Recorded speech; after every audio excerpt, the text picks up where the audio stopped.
নমস্কার। যুক্তি তর্ক সঙ্গে অর্কয় আপনাদের স্বাগত। আপনাদের সঙ্গে আমি অর্কপ্রভ সরকার। 20শে জানুয়ারি সোমবার ভারতীয় সময় রাত 10:30টায় আমেরিকার 47তম প্রেসিডেন্ট হিসাবে ডোনাল্ড ট্রাম্প শপথ নেবেন। দেখুন, আমেরিকার রীতি হলো যে প্রেসিডেন্টের শপথ গ্রহণ অনুষ্ঠানে তারা অন্যান্য দেশের রাষ্ট্রপ্রধান বা অন্য মন্ত্রী পর্যায়ের কাউকে আমন্ত্রণ জানায় না। আমেরিকায় বিভিন্ন দেশের যে দূতাবাস আছে সেই দূতাবাসের ফার্স্ট অফিসার সস্ত্রীক আমন্ত্রণপত্র পান এবং আরো কিছু রিচুয়াল হয়। কিন্তু ট্রাম্প মানে ট্রাম্প তো সবার থেকে আলাদা। তাই দ্বিতীয়বার শপথ গ্রহণ অনুষ্ঠানে তিনি অনেককে আমন্ত্রণ করেছেন। চীনের প্রেসিডেন্ট শি জিনপিং, আর্জেন্টিনার প্রেসিডেন্ট, ইতালির প্রধানমন্ত্রী জর্জিয়া মেলোনি, ইউক্রেনের জেলেনস্কি, এল সালভাদোরের প্রেসিডেন্ট এবং হাঙ্গেরির অরবান এবং ফ্রান্সের রাইটিস্ট দলের নেতাকে। যাদেরকে তিনি আমন্ত্রণ জানিয়েছেন তারা প্রত্যেকেই হচ্ছে রাইট উইং ইকোসিস্টেমের সদস্য। আমাদের প্রতিনিধিত্ব করছেন বিদেশমন্ত্রী এস জয়শঙ্কর। সম্ভবত চীনের প্রতিনিধিত্ব করবেন তাদের দেশের বিদেশমন্ত্রী। প্রধানমন্ত্রী নরেন্দ্র মোদী যাচ্ছেন না। অনেকে এ নিয়ে সমাজ মাধ্যমে মন্তব্য করছেন যে এত গলাগলির সম্পর্ক ট্রাম্প আর মোদীর, তাহলে মোদীকে তো ট্রাম্প আমন্ত্রণই পাঠালেন না। আপনারা আপনাদের মতামত জানাবেন। আমি কতগুলো বিষয় আপনাদের সামনে বলবো। আচ্ছা, ন্যাটো গোষ্ঠীভুক্ত দেশগুলোর প্রধানমন্ত্রী বা রাষ্ট্রপ্রধানদের কি ট্রাম্প আমন্ত্রণ জানিয়েছেন? ফরাসি প্রেসিডেন্টকে জানিয়েছেন? কেয়ার স্টারমারকে জানিয়েছেন? জার্মানির কাউকে জানিয়েছেন? জানাননি তো। দুই, চীনের প্রেসিডেন্টকে তিনি আমন্ত্রণ জানিয়েছেন। সম্ভবত চীনের প্রেসিডেন্ট যাবেন না, তাদের বিদেশমন্ত্রী ওয়াং ই যাবেন। এখন নরেন্দ্র মোদীকে ট্রাম্প আমন্ত্রণ জানিয়েছেন কি জানাননি সেই প্রশ্নটার উত্তর পাওয়া যাচ্ছে না। তাহলে বিদেশমন্ত্রী তো আমন্ত্রণ পেয়েই যাচ্ছেন, তাহলে ট্রাম্প প্রশাসন বিদেশমন্ত্রীকে আমন্ত্রণ জানালেন কেন? নিশ্চয়ই প্রধানমন্ত্রীকে আমন্ত্রণ জানিয়েছিলেন। প্রধানমন্ত্রী তার নিজের অপরাগতার জন্য হয়তো যেতে পারছেন না, সেই জন্য বিদেশমন্ত্রীকে ভারতের প্রতিনিধি হিসাবে পাঠাচ্ছেন। আর এস জয়শঙ্কর তো কোনো এলিতেলি মন্ত্রী নন। গুরুত্বের বিচারে তিনি ভারতবর্ষের মন্ত্রিসভায় 2-3 জনের মধ্যে আছেন। তিনি কয়েকদিন আগেই এই ক্রিসমাসের ছুটিতে আমেরিকায় ছিলেন এবং সেখানে বিদায়ী প্রশাসনের লোকজনের সঙ্গে এবং যারা আসছেন ক্ষমতায় তাদের সাথে কথা বলে এসছেন। তারপর জ্যাক সুলিভান ভারতবর্ষে এলেন, জয়শঙ্করের সঙ্গে বৈঠক করলেন, অজিত দোভালের সঙ্গে বৈঠক করলেন। সিগনিফিকেন্ট একটা জিনিস বলেছেন যে initiative for emerging and critical technology transfer, এই নিয়ে কথা হচ্ছে। অর্থাৎ emerging and critical technology Bharat পাবে আমেরিকার থেকে, এবং যে 2005 সালে জর্জ বুশ এবং ডক্টর মনমোহন সিং যে 1-2-3 এগ্রিমেন্ট করেছিলেন, সেই এগ্রিমেন্টের কিছু বটল নেক্স ছিল, সেই বটল নেক্সগুলো কাটাবার উদ্যোগ নেওয়া হয়েছে। আগামী দিনে ভারতের যারা পরমাণু শক্তি নিয়ে কাজ করছেন বিজ্ঞানী সংস্থা, তারা সরাসরি আমেরিকায় তাদের কাউন্টার পার্টদের সাথে কথা বলতে পারবে, ব্যবসা বাণিজ্য করতে পারবেন, যোগাযোগ বাড়াবে এবং ইন্ডিয়া হবে ম্যানুফ্যাকচারিং হাব। চীন আগে ছিল ম্যানুফ্যাকচারিং হাব, আমেরিকা সেখান থেকে ম্যানুফ্যাকচারিং এর অনেক কিছু ভারতে নিয়ে আসবে। আচ্ছা, ট্রাম্প প্রশাসনে যারা যারা গুরুত্বপূর্ণ পদে আছেন, বিদেশ সচিব মার্কো রুবিও ঘোষিত ভারতপন্থী, national security advisor Mike Waltz ঘোষিত ভারতপন্থী, internal security director Tulsi Gabbard practising Hindu ঘোষিত ভারতপন্থী, মোদির অনুরাগী, এফবিআই এর ডিরেক্টর কাশ প্যাটেল, বিবেক রামস্বামী এবং ট্রাম্পের এআই এর পরামর্শদাতা কৃষ্ণন, তাহলে এত ভারত বন্ধু লোকজন যখন ট্রাম্পের প্রশাসনে, আর তখন ট্রাম্প নরেন্দ্র মোদীকে আমন্ত্রণ করলেন না, এই যুক্তিটা কি ধোপে ডেকে? তাহলে জয়শঙ্করকে আমন্ত্রণ করলেন, নরেন্দ্র মোদীকে করলেন না, এই যুক্তি অদ্ভুত থাকে না? আসলে সম্ভবত ট্রাম্প মোদিজির সঙ্গে কথা বলেছিলেন, জয়শঙ্করের মাধ্যমে আমন্ত্রণপত্র পাঠানো হয়েছিল, কিন্তু নরেন্দ্র মোদী যেতে চাইছেন না এই মুহূর্তে, সেই জন্য তিনি জয়শঙ্করকে পাঠাচ্ছেন। এখন আমেরিকা পৃথিবীর মহাশক্তিধর দেশ হতে পারে, ভারতবর্ষ তো খুব একটা পিছিয়ে নেই, এত বড় বাজার, ডেমোগ্রাফিক ডিভিডেন্ড। আপনি বিশ্বের 30টা মাল্টিন্যাশনাল কর্পোরেশন দেখুন, বিগ বিগ, তাদের প্রথম এবং দ্বিতীয় সারিতে ভারতীয়রা আছেন, গুরুত্বপূর্ণ পদে এবং সিদ্ধান্ত গ্রহণের ক্ষেত্রে তাদের ভূমিকা থাকে। 140 কোটির দেশ ভারতবর্ষ, 55 কোটি মিডল ক্লাস, এত বড় বাজার, এত মেধা সম্পদ। আমেরিকা যখন ভারতের সঙ্গে তাদের সম্পর্ককে সেকেন্ড লেভেলে তুলতে চাইছে, তাহলে ভারতের গুরুত্ব আমেরিকার কাছে আছে। ভারতের যে সুপার পাওয়ার হওয়ার অ্যাসপিরেশন আছে, এটা আমেরিকা জানে, চীন জানে। তাই মোদিজি ওখানে গিয়ে কি ট্রাম্পের শপথ গ্রহণ অনুষ্ঠানে জেলেনস্কি, হাঙ্গেরির জর্জিয়া মেলোনি, ফরাসি ফার রাইট দলের এক নেতা সঙ্গে কি বোলসোনারো, তাদের সঙ্গে গিয়ে তালি বাজাবেন? যদি গেম চেঞ্জিং কিছু হতো, ধরুন আমেরিকান কংগ্রেসের যৌথ অধিবেশনে ভাষণ দেবেন, বা এমন কিছু চুক্তি স্বাক্ষরিত হবে, দ্বিপাক্ষিক বৈঠকের সম্ভাবনা থাকবে, তাহলে নিশ্চয়ই নরেন্দ্র মোদী যেতেন। শুধুমাত্র ফটো অপ, শুধুমাত্র উপস্থিত থাকার জন্য উপস্থিত থাকা, তার জন্য নরেন্দ্র মোদীকে কেন যেতে হবে? সেজন্য এস জয়শঙ্কর যাচ্ছেন, এবং এরপরে আনঅফিসিয়ালি একটা কোয়াডের বৈঠক পর্যন্ত হতে পারে। তারপরে প্রেসিডেন্ট ট্রাম্প এবং নরেন্দ্র মোদীর শীর্ষ বৈঠক হবে এই বছরের মাঝামাঝিতে। অর্থাৎ যারা বলছেন যে মোদিজিকে আমন্ত্রণই করেননি ডোনাল্ড ট্রাম্প, আমার মনে হয় যে তারা সত্যের অপলাপ করছেন।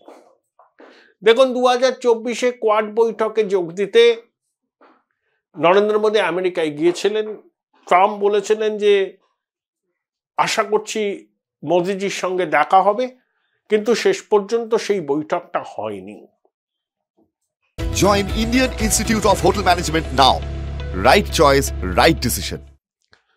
ট্রাম্প আর মোদির ঘনিষ্ঠ সম্পর্ক, সেটা এরিক গার্সেটি বলেছেন, বিদায়ী রাষ্ট্রদূত বলেছেন, ওনাদের দুজনের ব্যক্তিগত রসায়ন অন্যরকম, নেক্সট লেভেলের, এবং তার প্রতিফলন ভারত আমেরিকার সম্পর্কে পড়বে, এরিক গার্সেটি বলে গেছেন। তাই কোয়াডের বৈঠকে যোগ দিয়ে মোদিজি ট্রাম্পের সঙ্গে দেখা করেননি, মারে-লাগোই যাননি, সাইনে নাকি ট্রাম্প অসন্তুষ্ট, সেই জন্যই আমন্ত্রণ করেননি, এই সমস্ত বাচ্চা ছেলেদের মতো যুক্তির অবতারণা কিছু লোক করছেন। এরা ঘোষিতভাবে মোদি বিরোধী এবং ট্রাম্প বিরোধী। এরা মোদিজি এবং ট্রাম্পের যে সম্পর্কের রসায়ন, সেটাকে মন থেকে মানতে পারছেন না। এরা হচ্ছেন প্রফেশনাল সিনিক্স, পেশাদার নৈরাশ্যবাদী। সবকিছুর মধ্যেই এরা খুঁত ধরেন, প্রশ্ন তোলেন। আবার অনেকে বলছেন, এক ভদ্রমহিলার নাম হরমিত ধিলো, এই ভদ্রমহিলা অ্যাসিস্ট্যান্ট অ্যাটর্নি জেনারেল হয়েছেন সিভিল রাইটস নিয়ে। তিনি ঘোষিতভাবে মোদি বিরোধী, তাকে ট্রাম্প হ্যান্ডপিক করেছেন। তিনি যখন কৃষকরা হরিয়ানা দিল্লির সীমান্তে সিংহুতে অবস্থান করছিলেন, এখনো করছেন, এমএসপির দাবিতে কৃষি আইন প্রত্যাহারের জন্য তারা আন্দোলন করেছিলেন, তখন এই ভদ্রমহিলা বলেছিলেন যে তিনিও পাঞ্জাবের মেয়ে, কৃষকদের যন্ত্রণা বোঝেন, সরকারকে মাথা নিচু করে কৃষকদের বক্তব্য শোনা উচিত। এবং হরদীপ সিং নির্ঝরের মৃত্যুর পরেও যে অভিযোগ উঠেছিল ভারতের বিরুদ্ধে, এই ভদ্রমহিলা সরব হয়েছিলেন। এই যে গুরপাত সিং পান্নু একের পর এক হুমকি দিয়ে যাচ্ছেন, কখনো এয়ার ইন্ডিয়ার বিমান উড়িয়ে দেবেন বলছেন, এবং কখনো বলছেন যে কুম্ভ মেলায় সন্ত্রাসী হামলা হবে, কিন্তু এতবার এত রকম হুমকি দিচ্ছেন, নোবডি টেকস হিম সিরিয়াসলি। এই হরমিত দিল তিনি মোদি বিরোধী, তাকে অ্যাসিস্ট্যান্ট অ্যাটর্নি জেনারেল হিসেবে ট্রাম্প হ্যান্ডপিক করেছেন। এটা নাকি মোদিজিকে বার্তা দেওয়া। আচ্ছা, আমেরিকা সরকারের সবকিছু কি ভারত কেন্দ্রিক? পৃথিবীতে অনেক দেশ আছে। শুধুমাত্র মোদিজিকে বার্তা দেওয়ার জন্য অ্যাসিস্ট্যান্ট অ্যাটর্নি জেনারেল হিসাবে এই ভদ্রমহিলাকে নিয়োগ করা হয়েছে, যিনি ঘোষিত মোদি বিরোধী। খুব সরলীকৃত ব্যাখ্যা হয়ে গেল না? আবার ট্রাম্প প্রশাসনে এক ঝাঁক ভারতপন্থী র্যাডিক্যাল ইসলামের বিরোধী প্র্যাকটিসের হিন্দু তুলসী গাবাট পর্যন্ত আছেন। আসলে এগুলো বলতে হয় বলে বলা। ওই যে বললাম, এরা হচ্ছে প্রফেশনাল সিনিক্স। এরা নরেন্দ্র মোদী এবং ডোনাল্ড ট্রাম্পের এই সম্পর্কের উষ্ণতাটাকে মেনে নিতে পারছে না। তাদের অনেকের স্বার্থহানি হচ্ছে। এইটা লেফট কংগ্রেস ইকোসিস্টেমের লোকজন, এরা জর্জ সোরোসের অনুগামী। অর্থাৎ একটা বিতর্ক, অনাবশ্যক বিতর্ক। আপনারা আপনাদের মতামত আপনাদের কমেন্ট বক্সে লিখবেন। বহু কর্পোরেশনের তাবর ব্যক্তিত্বরা ট্রাম্পের শপথ গ্রহণ অনুষ্ঠানে যাবেন। এখন অনেকে বলছেন যে আমেরিকা চায়না রিলেশন কি হবে, ট্যারিফ ওয়ার শুরু হয়ে যাবে। আমার মনে হয় আমেরিকা চায়না নিজেদের মধ্যে একটা সমঝোতা করে নেবে। দেখুন, ইলন মাস্কের টেসলা গাড়ি সব থেকে কোথায় বিক্রি হয়? চায়না। তাহলে এই ট্যারিফ ওয়ার শুরু হলে ইলন মাস্কের ব্যবসা ক্ষতিগ্রস্ত হবে। তিনি আশা করি ট্রাম্পকে বোঝাবেন এই রেটরিক বন্ধ করে চায়নার সঙ্গে একটা বাস্তবসম্মত বাণিজ্য নীতি তৈরি করা। ইলন মাস্ক জানেন যে ডোনাল্ড ট্রাম্পের এটাই শেষ টার্ম, তারপরে তিনি আর প্রেসিডেন্ট হতে পারবেন না। আর ইলন মাস্ককে ব্যবসা করতে হবে অত্যন্ত অ্যাম্বিশাস আরো অনেক দিন। তিনি বলছেন পৃথিবী একদিন ধ্বংস হয়ে যাবে, অন্য একটা গ্রহে তিনি সেটেলমেন্ট তৈরির পরিকল্পনা করছেন। আর ট্রাম্পের তো শেষ টার্ম, এরপরে তো আমেরিকার আইন অনুযায়ী তিনি আর প্রেসিডেন্ট হতে পারবেন না, প্রতিদ্বন্দ্বিতাই করতে পারবেন।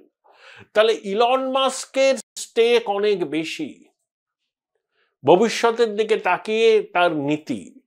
আর ট্রাম্প তার শেষবারের প্রেসিডেন্সিতে একটা র্যাডিক্যাল চেঞ্জ করতে চাইবেন। কিন্তু ইলন মাস্ক চায়নার সঙ্গে সম্পর্কের উন্নতি চাইবেন তার নিজের সংস্থার ব্যবসার স্বার্থে। অতএব যারা এখনই আশঙ্কা প্রকাশ করছেন যে চায়না ইউএস ট্যারিফ ওয়ার শুরু হবে, আমার মনে হয় যে এতটা আশঙ্কার কোনো কারণ নেই। কানাডা আমেরিকার সম্পর্ক আলাদা, কারণ কানাডা আমেরিকা $250 বিলিয়ন প্রতি বছর খরচ করে জাস্ট টু প্রোটেক্ট কানাডা। লাকড়ি কানাডা থেকে আনা হয়, কারণ আমেরিকায় বৃক্ষ নিধন নিষিদ্ধ। ট্রাম্প বলছেন নাকি ঠিক আছে বৃক্ষ নিধন নিষিদ্ধ মানলাম, আমি একটা করে গাছ কেটে আর একটা গাছ যদি লাগাই তাহলে তো হরে ধরে সেই এক হাঁটু জল।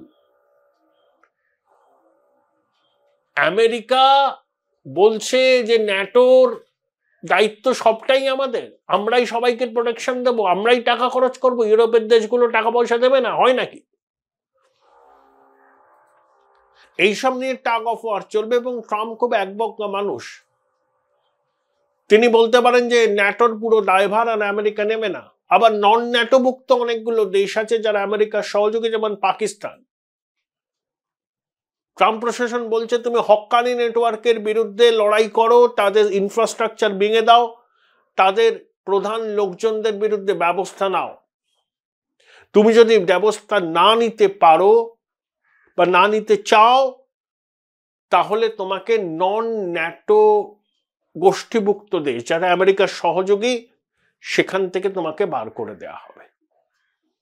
অর্থাৎ 20শে জানুয়ারির পর অনেক কিছুর জন্য আমাদের অপেক্ষা করতে হবে। আমাদের আশঙ্কার কারণ নেই। চীনের সঙ্গে বাণিজ্য যুদ্ধের যে ডাক দেয়া হচ্ছে, দুপক্ষই দিচ্ছে, আমার মনে হয় দুপক্ষই একটা সমঝোতার রাস্তায় যাবে।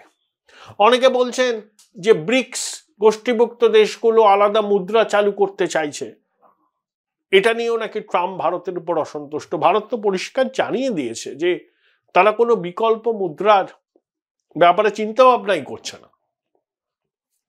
পাকিস্তান করছিল ইরানকে নিয়ে না অভিন্ন ইসলামিক কারেন্সি তৈরি করার। ভারত কখনো বলেনি যে ব্রিক্সের জন্য আলাদা কারেন্সি হবে। আসলে আমার যেটা মনে হয়, আমার ব্যক্তিগত মত, এই ভিড় ভাট্টা এড়িয়ে যাবেন প্রধানমন্ত্রী, কারণ তার আমেরিকায় এখন গিয়ে লাভের লাভ কিছুই হবে না।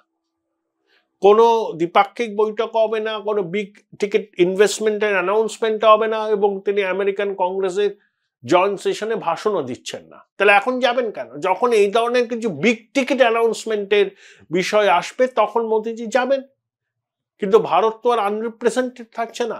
আমাদের বিদেশমন্ত্রী এস জয়শঙ্কর ভারতের বার্তা নিয়ে ট্রাম্পের কাছে যাচ্ছেন।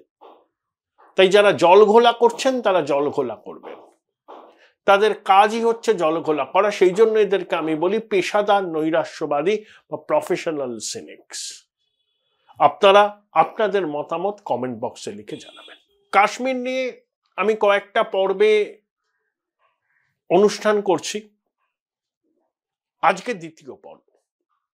স্বাধীনতার আগে থেকে স্বাধীনতার পরে কাশ্মীরের রাজনীতি, সেই রাজনীতির কুশীলব কারা ছিলেন, কিভাবে বদলে গেল কাশ্মীরের ছবি, তাই নিয়ে একটা ধারাবাহিক প্রতিবেদন। এগুলো পুনঃসম্প্রচার হচ্ছে রাত 10টায় আমার এই ইউটিউব চ্যানেলে। আপনারা আশা করি দেখবেন এবং আপনাদের মতামত জানাবেন।